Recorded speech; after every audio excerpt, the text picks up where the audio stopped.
Sjerë. Shkodra elektronike ka ma gjepsur Europën me pjesëmarrjen e saj në Eurovision. Brëm ishte gjysmëfinalja e parë dhe të gjithë e pam si ishte Shqipëria dhe si ishin këngët e tjera. Zjermi Shkodra elektronike, padyshim, është kënga më origjinale, është kënga larg fast foodëve që serviren në të tilla pjesëmarrje të Eurovisionit. Një këngë ku i kishte të gjitha elementet e veçantë, që nga teksti, që nga performanca, që nga veshja, që nga mesazhet mistike të thella, por të drejtpërdrejta për jetën, që nga muzika e ndërthurur me të gjitha elementet modern, tradicional, por që të çonin edhe në një botë tjetër, në një botë të një filmi ku kishte të papritura dhe ti nuk e prisje as pak me të gjitha emocionet që të mbërthente, me të gjitha Shkodra elektronike, padyshim e ka marrë vullën për të qenë pretendente e këtij festivali. Nga ana tjetër, Shkodra elektronike është në vendin e parë në Instagram, pasi videoja numëron mbi 4.2 milion shikime me mira shpërndarje dhe me mira komente, duke e bërë të pozicionuar në vendin e parë Shqipërinë për pëlqyeshmëri dhe për ndjekje, duhet të thënë troç, Europa u çmend pas zgjermit të Shkodrës elektronike. Por disa detaj nuk më pëlqyen dhe që janë komentuar, ka të bëjnë me performancën, duke si kur një dorë e fshet ka dashur që të prish të gjithë, le të themi, mjeshtërinë dhe të gjithë zgjermin e bukur që zgjodhi kënga. Duke si ku ka qenë një dorë mistike ose e fshet që ka dashur që të prish, le të themi, magjinë e bukur që zgjermi përçoi mbrëmjen e djeshme, duke e cënuar paksa performancën. Kishte mungesë të elementeve të zjarrit në pjesën e dytë të këngës dhe ajo kupola me dritat ishte një pengesë për të parë performancën në fundin e saj, duke i hequr mallështinë që kishte në provën gjenerale, kur në disa video që janë publikuar ka një tjetër mbyllje, zgjermi i Shkodrës elektronike me një shpërthim më të bukur, me flak gjithandej dhe me një emocion më të madh. Jo se nuk u dha mbrëm në gjysmëfinale,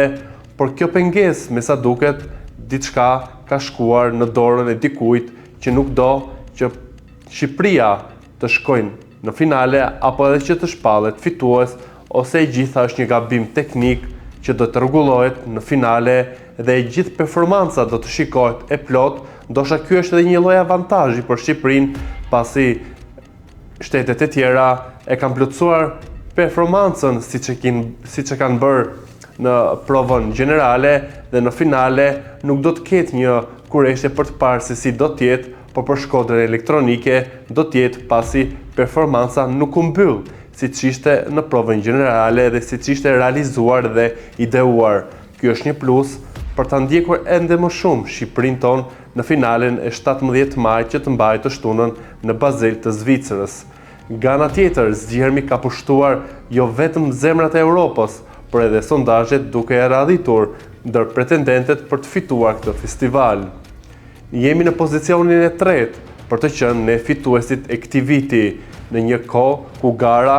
ka element ose më saktë këngë të vakta, këngë që i kemi dëgjuar dhe nuk ka atë uniken, nuk e ka zgjermin, nuk e ka mallështinë, nuk e ka pushtetin, nuk e ka emocionin, nuk e ka uniken që ka zgjermi i Shkodrës elektronike, ndaj dhe shifrat flasin vetë, janë shifra që nuk janë blerë, siç aludohet që kanë blerë shtetet të tjera për të rritur performancën apo duke blerë dhe komente,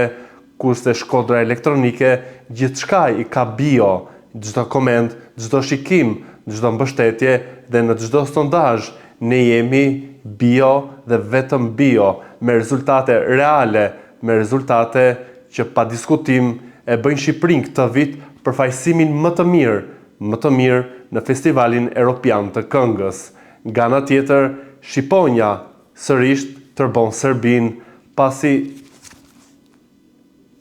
kjo që bëri Beatrice kur u shpall finaliste për në finalen e madhe, nuk i pëlqeu mediave serbe dhe direkt e bën lajm duke quajtur provokim, si një simbol kombëtar mund të quhet provokim, ende mediat serbe e quajnë dhe duan të hedhin balt për shkëlqimin dhe zgjermin e flakt që ka zgjedhur,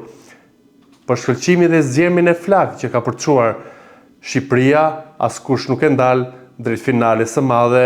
për të qenë ne fituesit, edhe nëse e dim se si funksionon Eurovisioni me politika dhe me shtete që votojnë njëri tjetrin, pa diskutim zgjermi këtij viti dhe vula e këngës më unike dhe që ka bërë bashkë të gjithë Europën, jemi ne, Shkodra Elektronike,